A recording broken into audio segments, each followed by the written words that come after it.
and it's live. It's live. It's saying live, yeah. And I've got Gillian. Okay.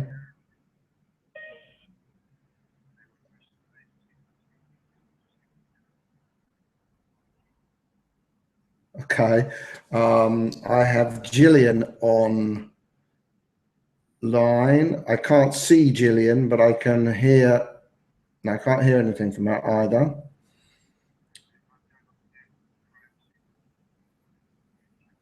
We're just having some technical issues here. I've got.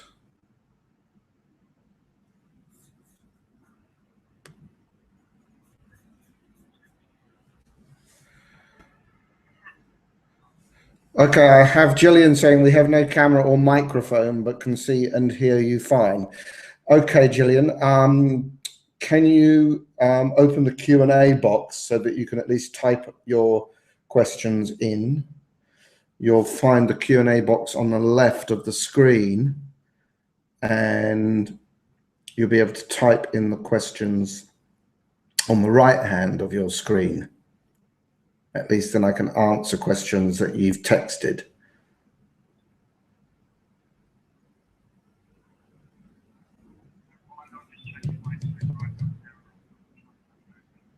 Okay, thanks, Russell. But you received the email invitation, Russell, to the...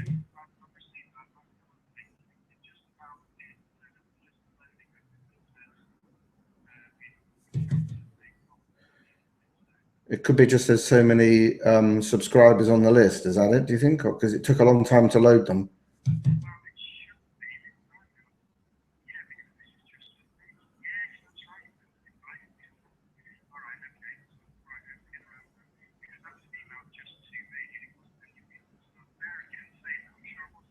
So Gillian's just...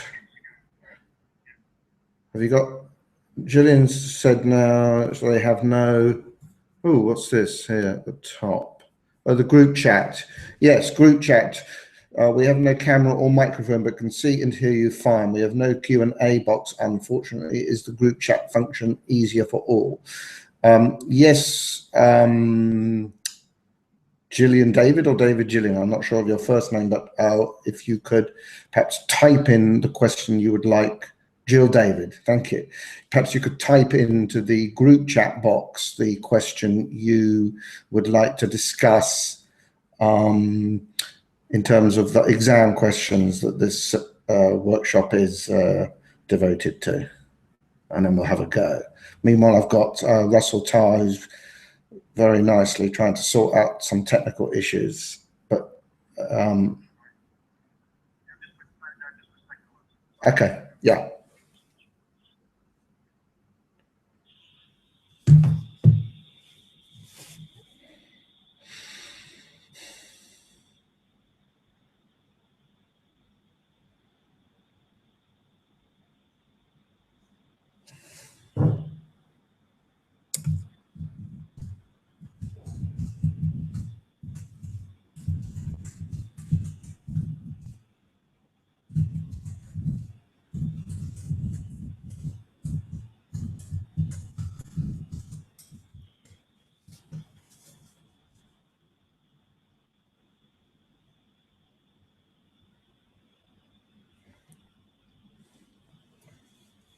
Okay, I have two viewers. You have been sent a link now enabling you to join the Google Hangout as active participants.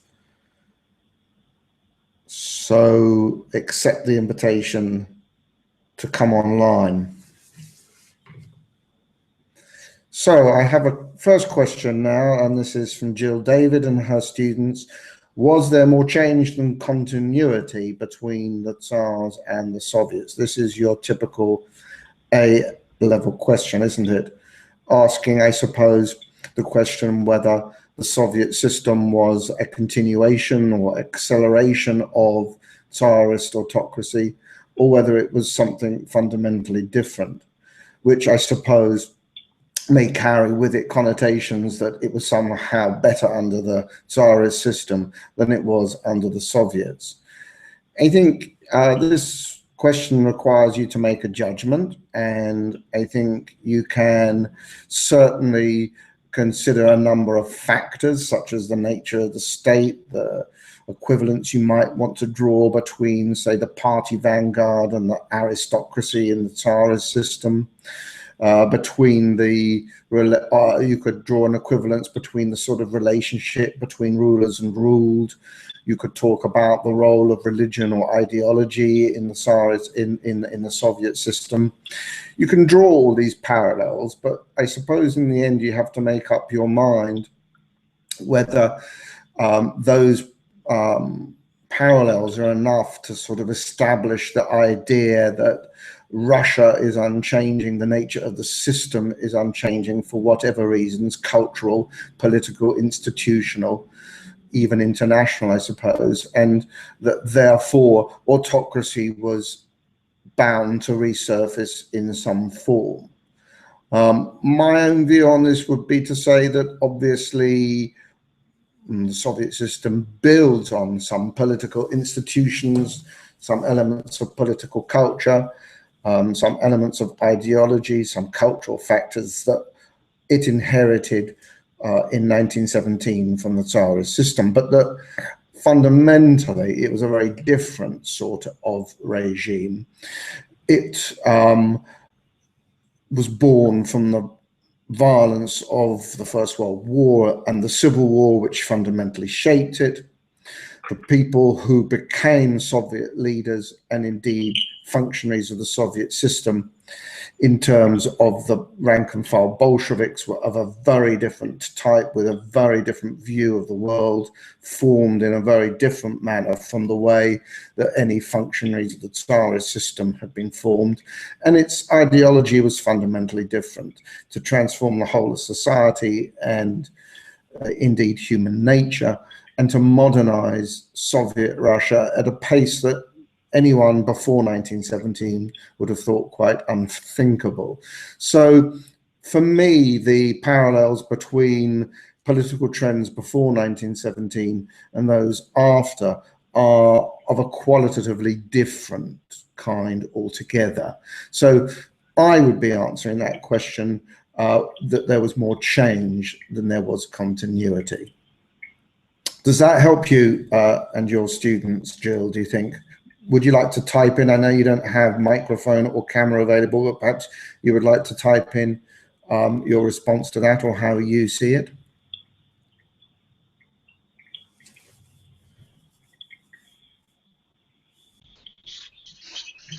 Great, I have Anne, who's joined the video call.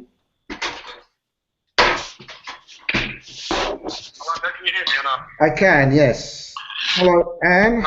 Hello. Hello, welcome to the seminar. Hang on a second, I need to take this call. Yes, Russell, can you not join it?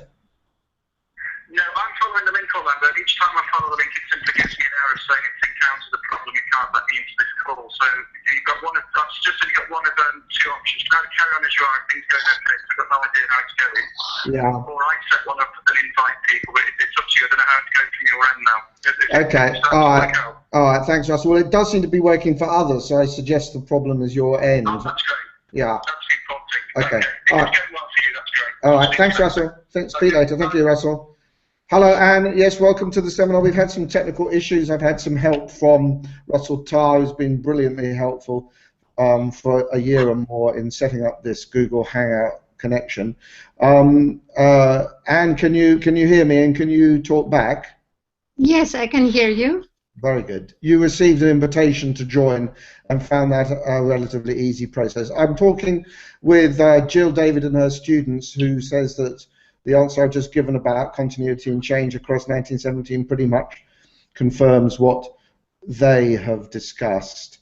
And do you have a group of students there with you, or are you on your own? No, I'm on my own. I'm actually just listening, following your conversations. Okay, fine. You've chosen a bad day to do that then, because we've had some technical problem.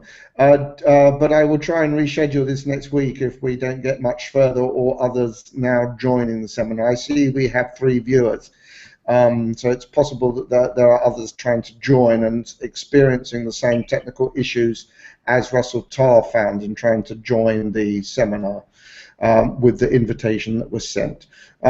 Jill, do your students have another question you would like, or a response you would like to make to the question that I just answered for you?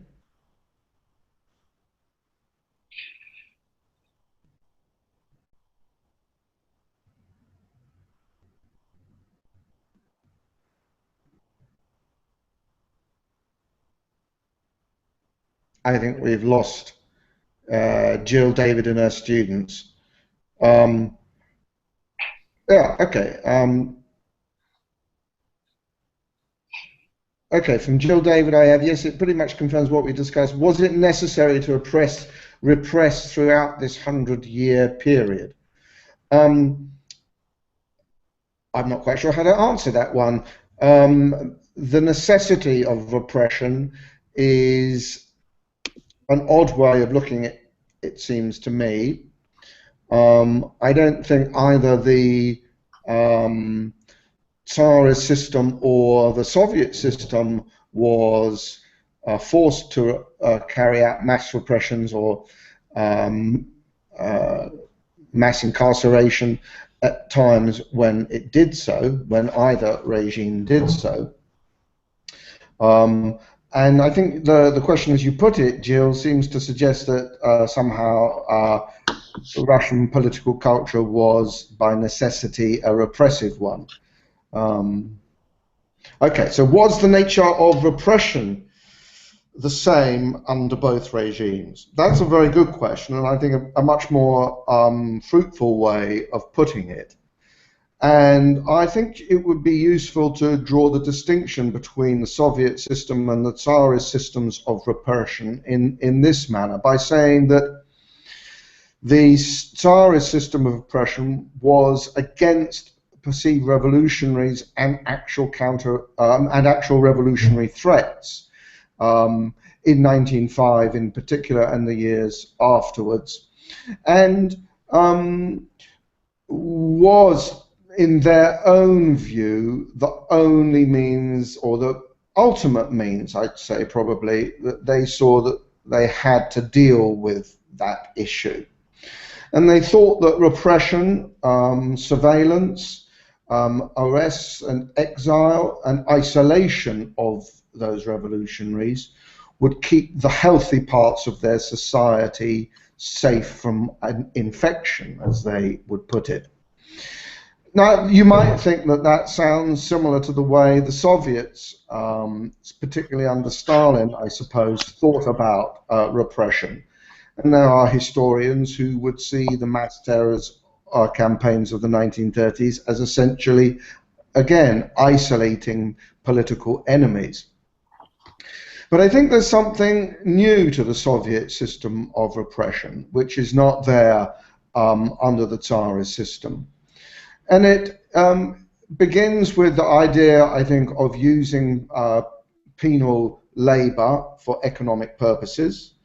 I think you need to think about the economic origins of the Gulag, which arguably go way back to the Civil War period when Trotsky, as Minister of Labor, was using forced labor to reconstruct the economy at the end of the Civil War. And I think it carries on, obviously, in the 1930s at a much higher level of repression. And one could say, and many historians have indeed argued, that the mass arrests of the 1930s were at least in part driven by the need for slave labor in the Gulag economy. The other aspect of Soviet repression, particularly in the 1930s, which is new, I think, is that this was a form of purging society that at its peak in 1937 to 8 resulted in something quite unprecedented in Russian and Soviet history, namely the extermination of enemies, not just the isolation of enemies, not just the exile of potential revolutionaries, but the actual extermination of people perceived to be a threat. So of the 1.5 to 2 million people arrested in the Yezhovshchina, the mass repressions of 1937 to 8, well over half of them were actually executed. They were not allowed to come back in any form. So this is something quite extraordinary, unprecedented in Russian or Soviet history, and which needs explanation. And for me, the explanation is international. It's about the perceived threat of international war, and Stalin in particular absolutely determined, partly through his lessons from history, that there should be no fifth column within the Soviet Union, that you could not hope to fight the fascist powers if you had any internal enemies. So the mass purge of 1937 and extermination of enemies, not just repression and isolation, was to eliminate that possibility. That, it seems to me, is even more than the economic dimension of the mass repression in the Soviet Union. Absolutely extraordinary. What do you and your students make of that, Jill? Do you agree with that, or have something else you'd like to add, or do you see more similarities between Soviet and Tsarist repression?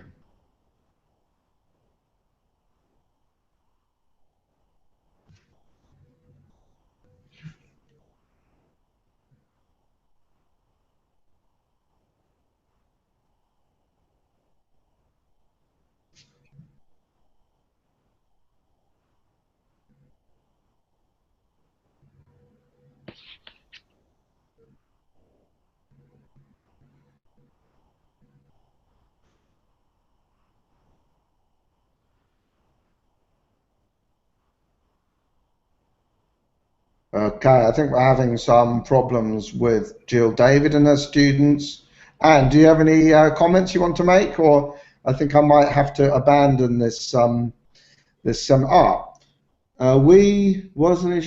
we think everything you have said makes sense, but you seem not to have considered Stalin's personal paranoia as a factor. Okay, that's a very fair comment. I think the personal factor is undoubtedly there and leads to the...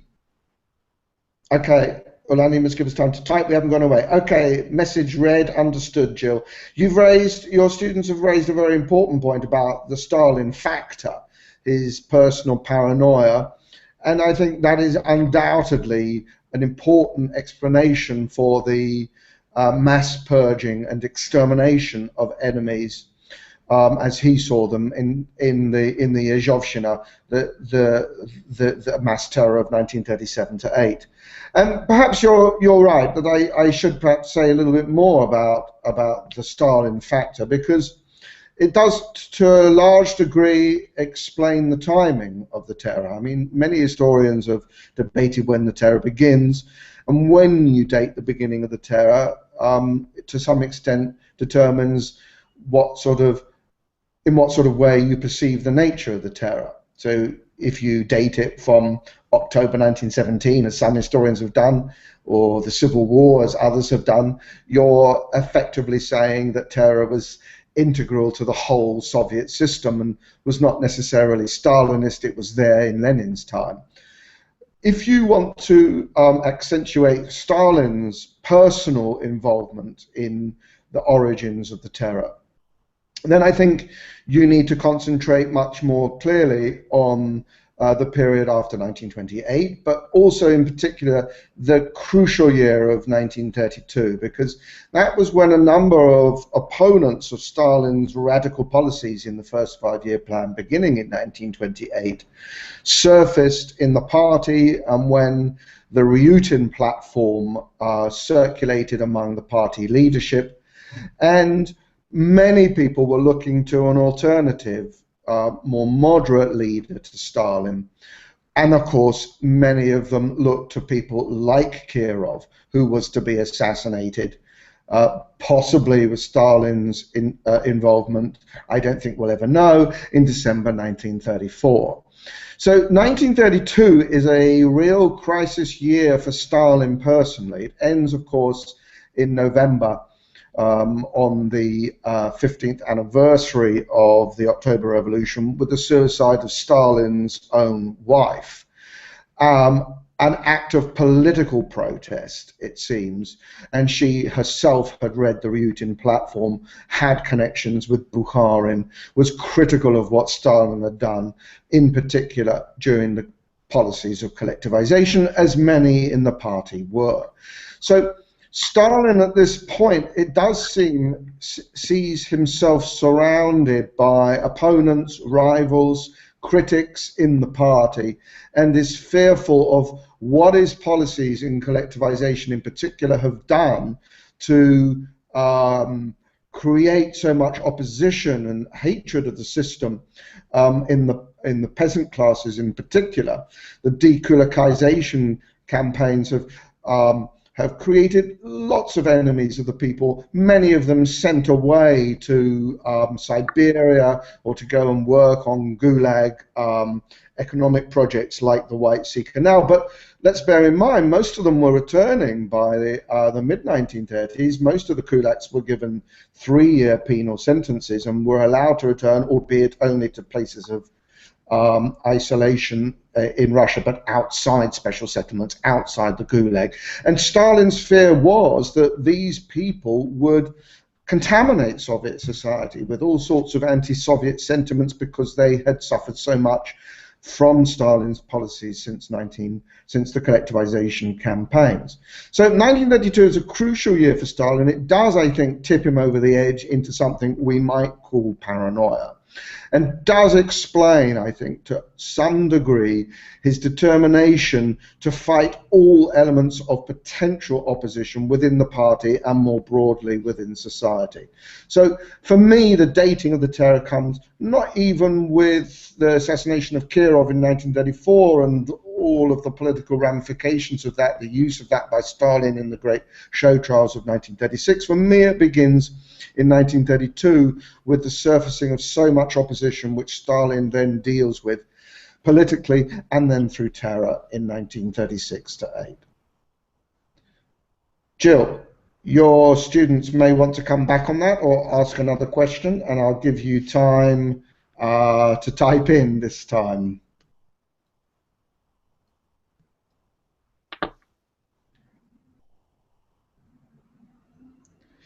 Okay, we have in the group chat box, that's interesting, as we tend to see terror beginning in December 1934 with the assassination of Kirov.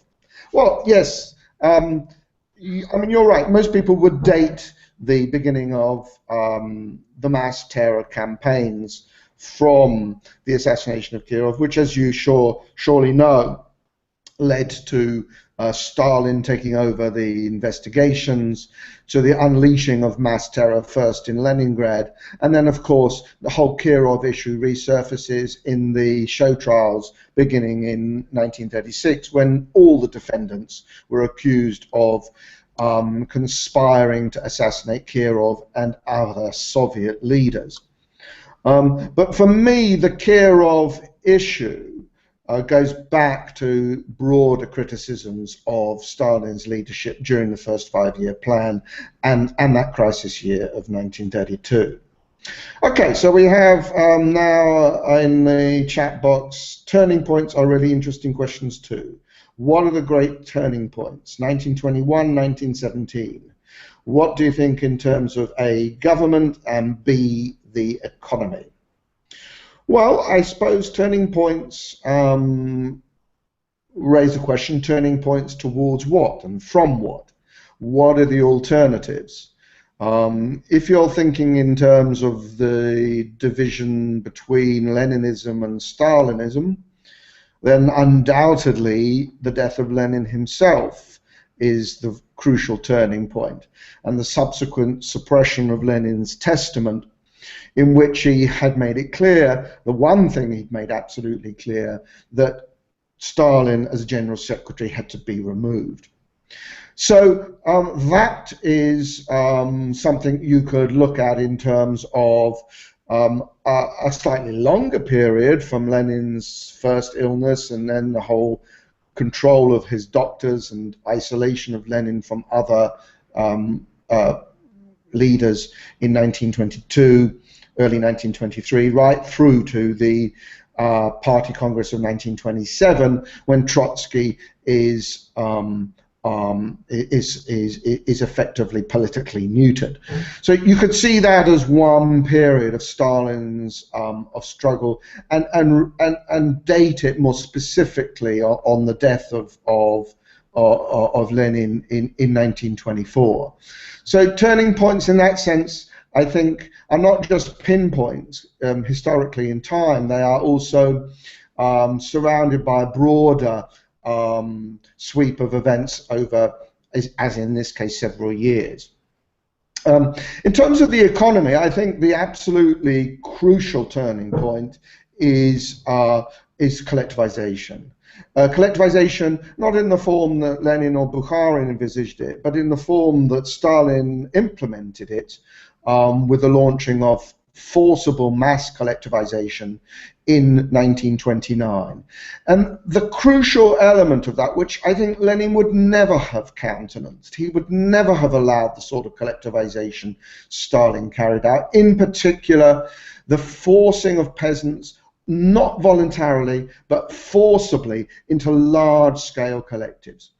During the 1920s, Bukharin had been part of a whole Soviet leadership encouraging collectivization through fiscal means, by taxation, by giving peasant farms financial aid, cooperative help in terms of lending them tools and giving them agronomic aid and even financial aid to join what the peasants seemed to be welcoming in many areas, and that was informal small collectives in which they farmed the land collectively but held on to their tools and livestock as private property. That showed signs of working.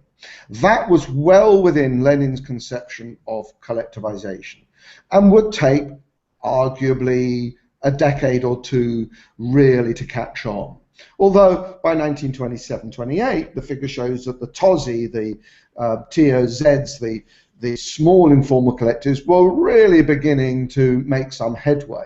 What Stalin forced through in his overturning of the new economic policy and launching of the 5-year plan with the optimum figures that he forced through against Bukharin in 1929 was a totally different type of collectivization. One peasants didn't want to join, one in which they would lose as property not just their livestock and tools, but indeed, in many cases, their own housing, because they would be forced into large collectives, uprooting their houses to move to bigger settlements where they were managed like peasants working in a factory on land owned by the state, managed by kolkhoz chairmen who often didn't really know very much about agriculture altogether, and the peasants revolted. They ran away, they slaughtered their livestock rather than join the collective farms. And that resistance in turn led to mass arrests of the peasants, and it was an economic disaster. The Soviet Union lost about half its livestock as peasants slaughtered horses and cattle rather than give it to the collective farms in that first wave of collectivization in 1929-30. And economically, I think it was such a turning point because frankly, the Soviet Union never really recovered from that blow. The peasants, forced into becoming agricultural workers in these large collective farms, no longer really wanted to work. They carried out acts of arson, they began to thieve from the state fields, and they put all their efforts into the small private plots that they had at home. But fundamentally, the collectivization campaign killed off in the long term the work instincts of the peasants. And I think I would go so far as to say that that turning point was crucial, not just in terms of what would happen in the 1930s, it was crucial in terms of the long-term trajectory of Soviet history, because I don't really think the Soviet economy ever quite recovered from collectivization. Okay, so Jill and her students are now coming back with this. Peasants always recalcitrant? Are you suggesting that that this is more important than the 5-year plans which allowed Stalin to defeat Hitler? Forgive the typos. Of course, I forgive your typos. The question is a very good one, and it's one often asked. I think it's one quite likely to come up in A-level exams. And it's rooted in a long debate among historians about whether there were overall gains made by collectivization, whether by seizing hold of grain at the point of production, the Soviet Union allowed itself to build up enough capital to buy machinery from abroad and industrialize and build up its industries, in particular its armaments industries, to resist Hitler in 1941 to 45. And I think for many years it was thought, not just by those sympathetic to the Soviet system, but by many who were critical of it but admired its achievements in the war, that yes, collectivization, however costly it had been, had allowed the Soviet Union to industrialize itself and arm itself in time for war. That if it had continued with the new economic policy, it would not have industrialized at the same pace and arguably would have been defeated by Hitler in 1941 to 5. Well, for me, that is partly mythical, but perhaps more importantly for our discussion, contains a whole set of loaded assumptions. The assumption that industrialization would have been less effective on the basis of the NEP. The assumption that the NEP would have failed to produce levels of capital accumulation through taxation to enable the Soviet Union to industrialize. The assumption that it was only industrialization that enabled the Soviet Union to defeat Hitler, rather than the possibility that actually it was the morale of the Soviet people, as much as anything that their patriotism, that as much as anything that was important in defeating Hitler. And if one takes that last point, one might ask the question, well, didn't in fact collectivization, by alienating so many peasants, especially in the Ukrainian regions where there was so much famine, didn't collectivization in fact make Hitler's victory only more likely? Precisely because in 1941, when Hitler's armies invaded the Soviet Union, many peasants in Ukraine, in Belarus, welcomed Hitler's armies with open arms, because they saw those armies as liberators against Stalin. Not just against the Stalinist system that had carried out collectivization, but liberation from the system which had carried out mass terror and atrocities, such as the mass killings at Vinnytsia in West Ukraine, which was a great recruiting ground for Hitler's armies. So the question then is, I think, loaded, and I think the question is much less open to the yes, collectivization was overall a net gain for the Soviet Union answer than one might think. And I think that goes back to the point I was making about the NEP, that in fact there was a good deal of economic progress being made by the NEP. There were more socialized forms of agriculture taking root. And if the NEP had been allowed to continue, we don't know, but it's perfectly possible that the Soviet Union might have industrialized more effectively than it did in the 1930s. So you've now typed in, wasn't NEP failing though? Some historians claim forced collectivization and the commando economy was the only way the Soviet Union could have modernized. Well, some historians do argue that, it's true. And some historians would argue that the NEP was failing, but I would counter that by asking, well, failing In what sense? Failing to lead towards mass collectivization? I don't think the evidence supports that, insofar as the TOZ, the TOZ, and other small informal collective farms were developing quite rapidly. The cooperative sector, which Lenin saw as so important to the exchange between town and country, was taking off. And overall levels of economic growth, the GMP, the national income, were showing healthy signs of development in the 1920s. But as you've just said in your typed addition to the chat box, the scissors crisis was undoubtedly a tension. The scissors crisis being the growing gap between the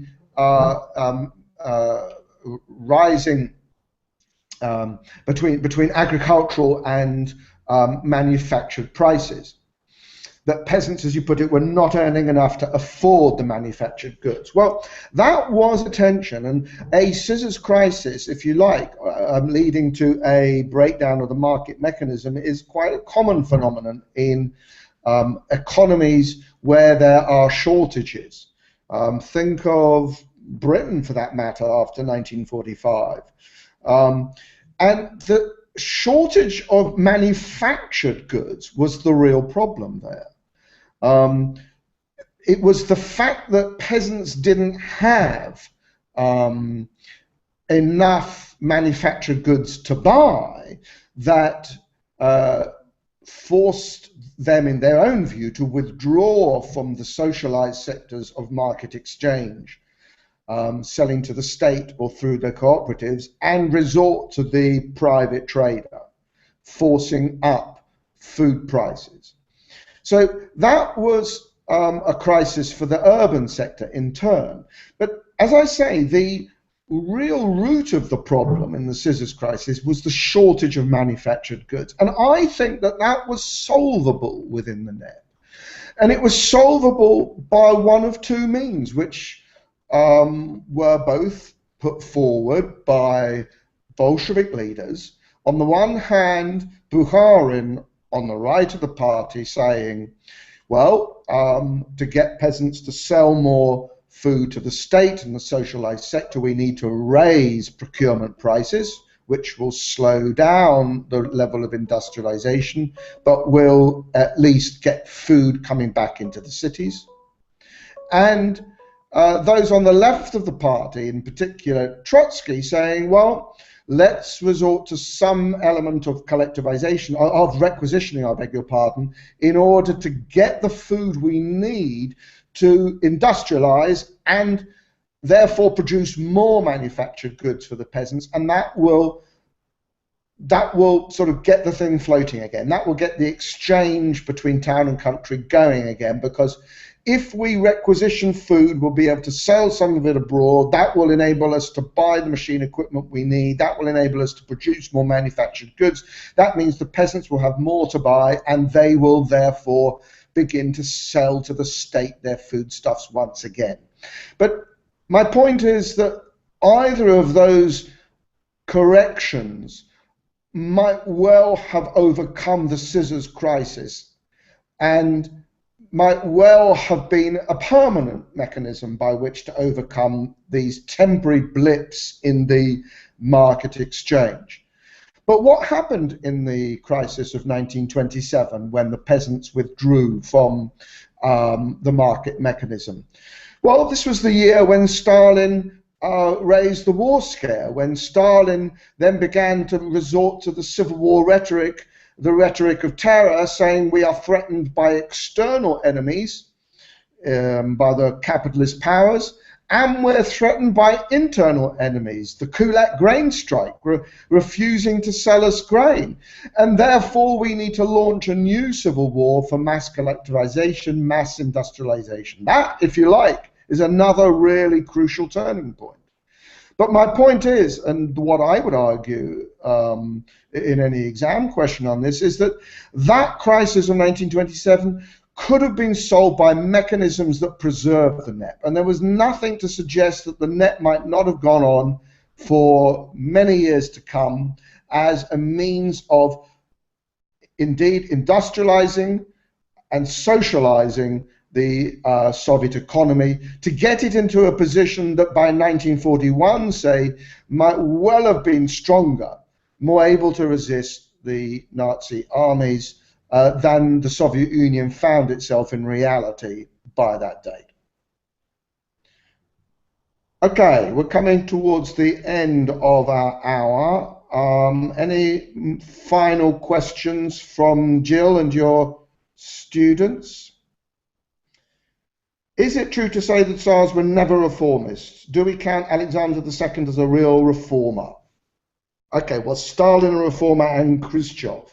Wow, well, that's quite a lot to get into the last 5 minutes or so that we have here. And I need to go off and teach myself soon. Let me just take the first of those, perhaps. Is it true to say that Tsars were never reformist? Do we count Alexander II as a real reformer? I think we can certainly count Alexander II as a real reformer. I think that the great reforms of the 1860s, in particular the institution of the local Zemstvos, the land-based assemblies, the reform of the courts, the reform of the army later on, laid the foundations for not necessarily a completely new society, and certainly not for a constitutional regime, but they did lay the basis for Russia to develop along Western lines with more initiative from a society that was becoming more aware of its political responsibilities, and which, through the Zemstvos, might have included more elements of society in local representative government, had those assemblies allowed more peasant representation, which eventually they were to do under Stolypin after 1905,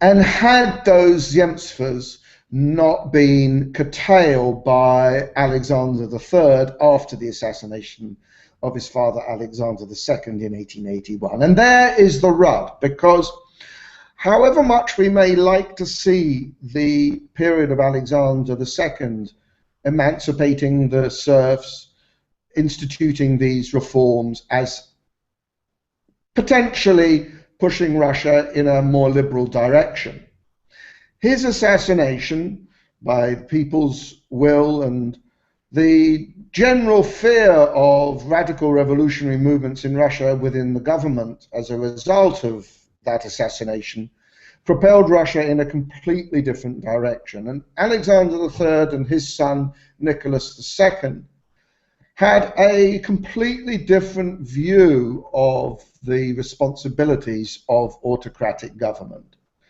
which I think became fundamentally incompatible with real reform.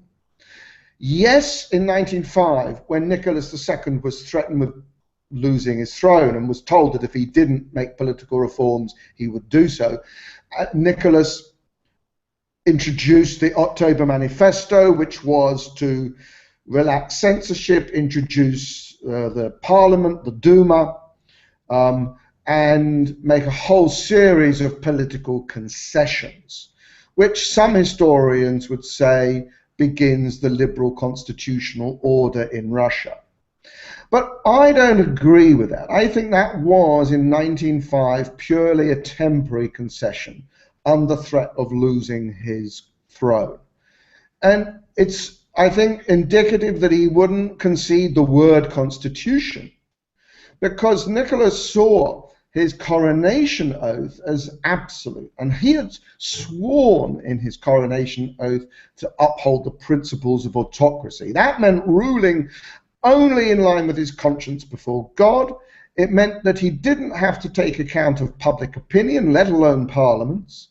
And so any parliament he allowed to convene in the Dumas was, only a discretionary it was only a discretionary reform. It was only going to be tolerated as long as the Duma didn't fundamentally challenge the principles of autocracy, or indeed, as the first and second Dumas tried to do, overturn the land system with a radical land reform.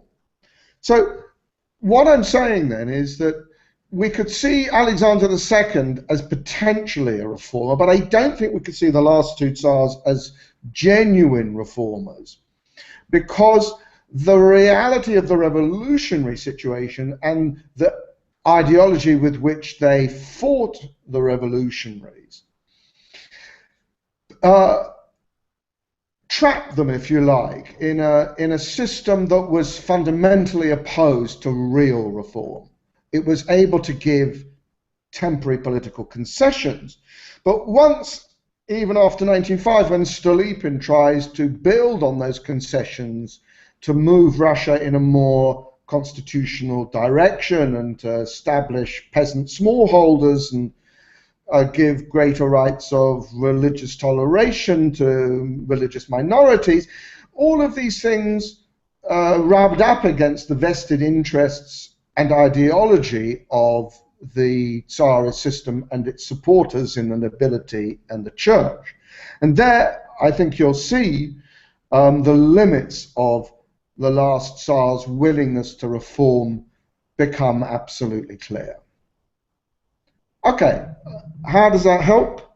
Okay, thank you. Thank you for your time too, Jill, and your students. And thank you, Anne, for listening. And I will close the seminar at this point, and I will try and convene another seminar at some point in the next few weeks to go over exam questions, and in the meantime we'll sort out technical issues about how to invite you to join. Thank you very much for your attention. Bye-bye. Thank you. Bye.